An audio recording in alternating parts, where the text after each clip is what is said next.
Lambayanawan berkata selamat datang, turun dari angkasa menuju permukaan, mendarat di dataran kota pendidikan.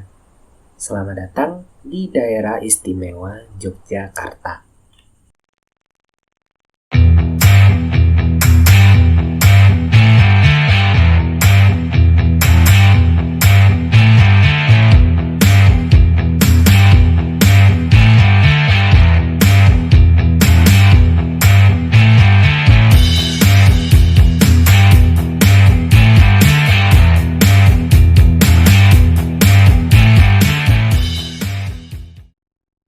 Di weekend ini, Pak Tata berencana mengajak keluarganya mengunjungi suatu tempat yang kata orang terkenal dengan surga wisata di selatan, daerah istimewa Yogyakarta.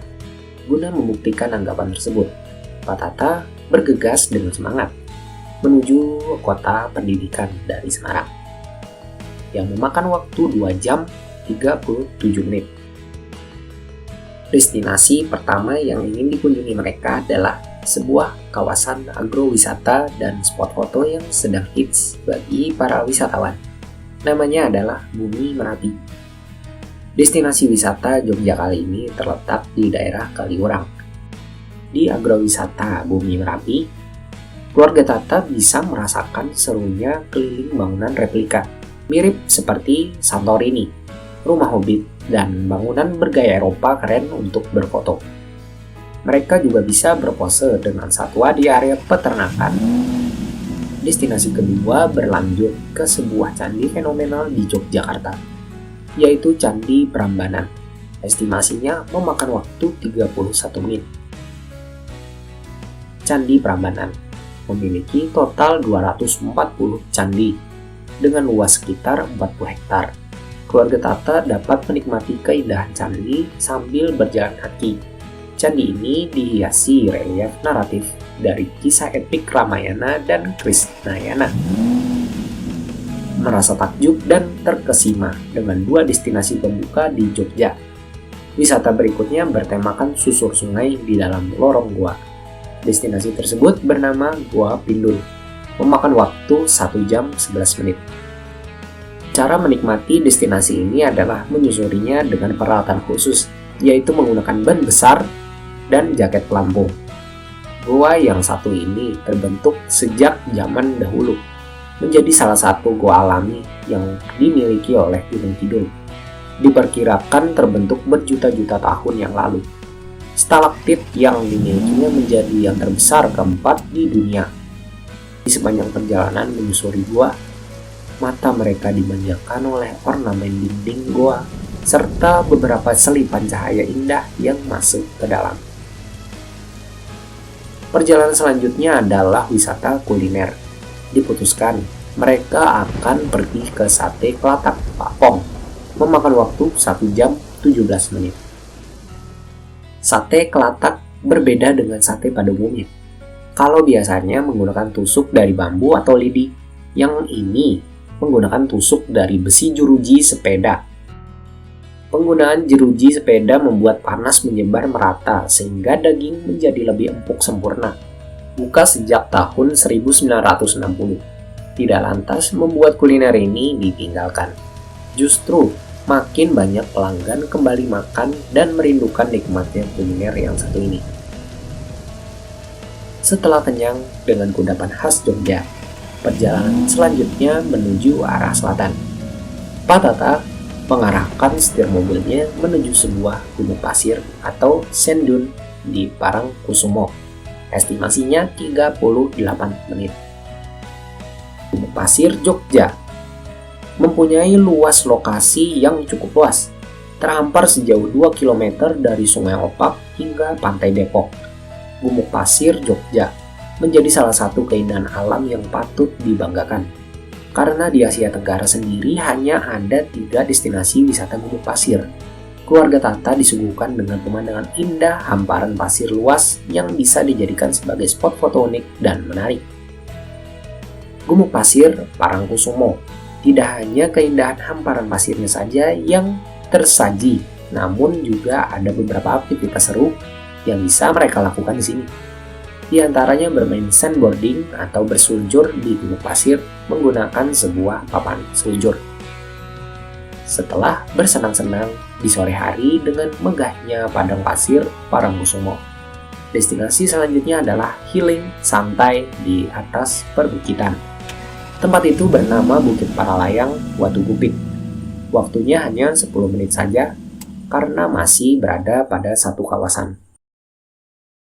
Bukit Paralayang Watugupit, di mana menyaksikan momen matahari sore berwarna oranye yang perlahan ditelan cakrawala barat memang kian mendamaikan. Semuanya kian lengkap oleh embusan angin senja menyegarkan. Makin sore, makin banyak pula pengunjung yang datang ke Bukit Paralayang Watugupit.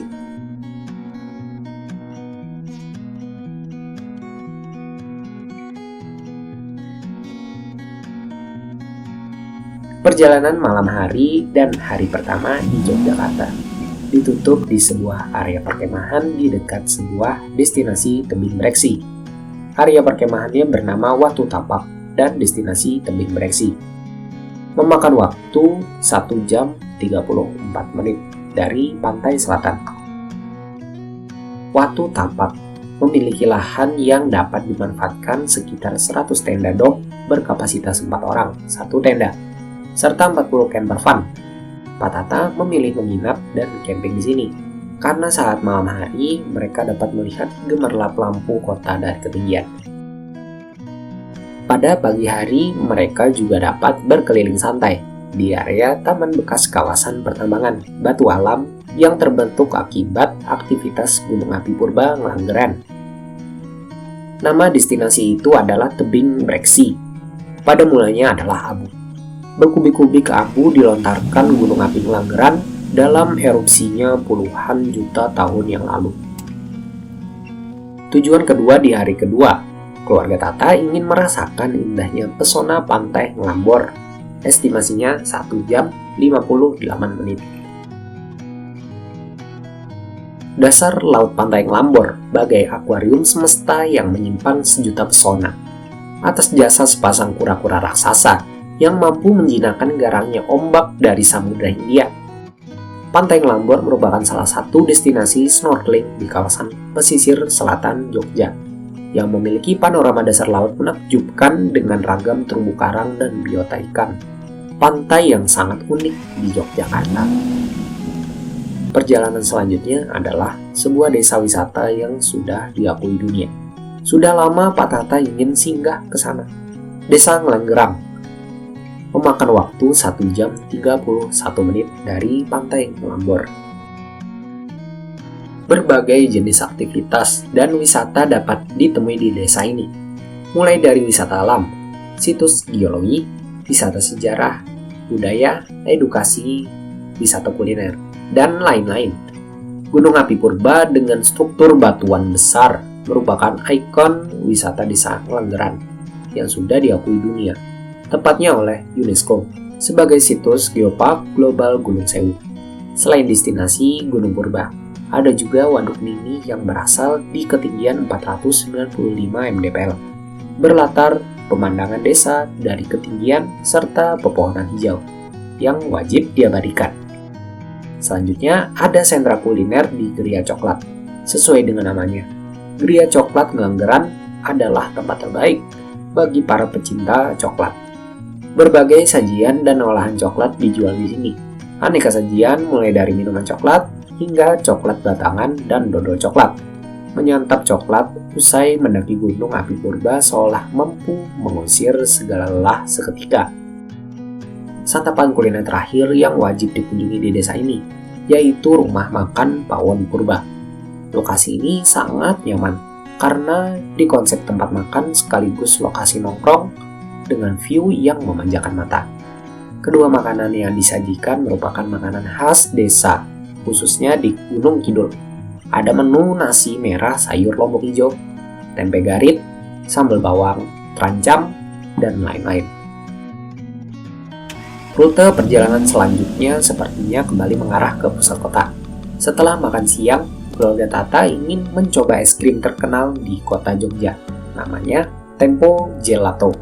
estimasinya 58 menit.